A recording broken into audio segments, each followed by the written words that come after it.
Hey there, boaters. I'm Captain Stacy Hanrahan, and this is the Boaters TV.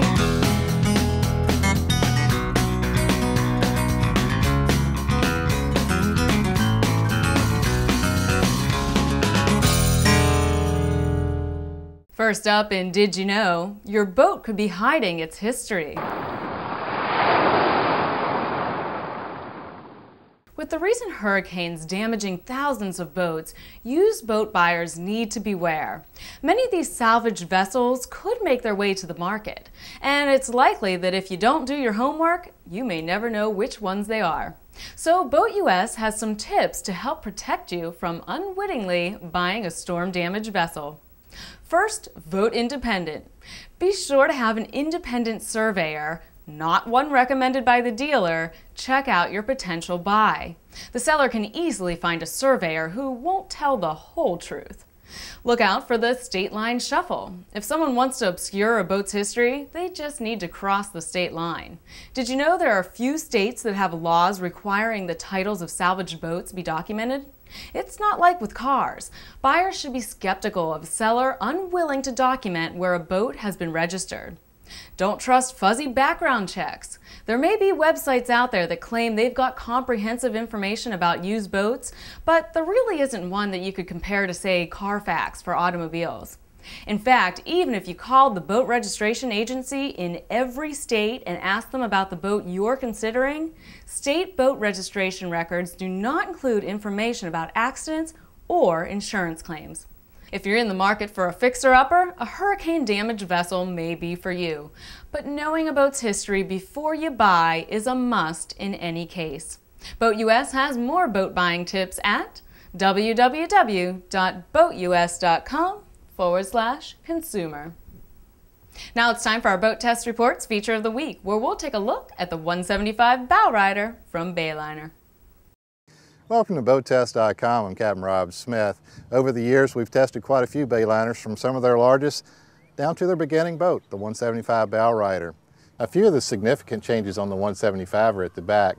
Used to, this engine cowling lifted off. Now it's on hinges and has gas assist shock, so it makes it a lot easier to open. Mercruiser's well-tested 3-liter 135 horsepower engine is mated with their Alpha stern drive as standard equipment on this model. The cockpit is spacious for a boat this size.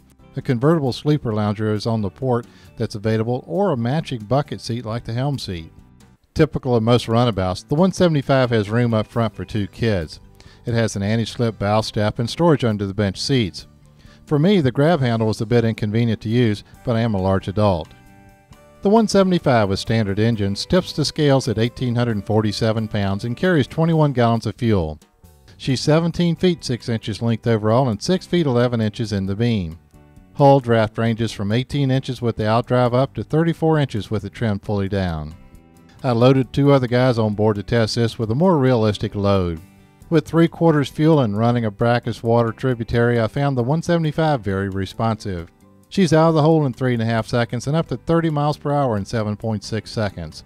Her best cruise was at 3,000 RPM for 23.7 miles per hour and a 5.61 gallon per hour burn rate for a full tank range of 106 miles. Her top speed measures 43.8 miles per hour at 5,000 RPM. I checked her bow rise and determined it was only 20 degrees and quickly brought the horizon back into view. I also checked CO levels, which read 0 in the cockpit and in the engine compartment. Thanks to BoatTest for that report. To see more of the Bayliner 175 Bowrider, you can cruise on over to BoatTest's website at www.BoatTest.com. Now it's time to answer yesterday's Rules of the Road question. The question was, both international and inland. You are crossing a narrow channel in a small motorboat. You sight a tank ship off your port bow coming up the channel. Which statement is true? A, you are the stand-on vessel because the tank ship is to port. B, you cannot impede the safe passage of the tank ship. C, the tank ship is the stand-on vessel because it is to port of your vessel. Or D, the tank ship is the stand-on vessel because it is the larger of the 2 vessels. And the answer is B, you cannot impede the safe passage of the tank ship. I know many of you probably guessed A, that you're the stand-on vessel, since we're talking about two power-driven vessels, and the one on the right, or to starboard, has the right of way in a crossing situation. But the important words here are narrow channel. Rule 9 lays out the rules to follow when in a narrow channel or a fairway, which do differ from other bodies of water. And Rule 9b states that a vessel of less than 20 meters in length or a sailing vessel shall not impede the passage of a vessel that can safely navigate only within a narrow channel or fairway. Okay, so how do you know if you're in a narrow channel or not? Well, think of it this way. If a vessel would have to move over for another vessel to overtake them, then they're in a narrow channel. In just a moment, we'll have today's Rules of the Road question for you. Tune in tomorrow for the answer. For TBTV, I'm Captain Stacy. Bon voyage!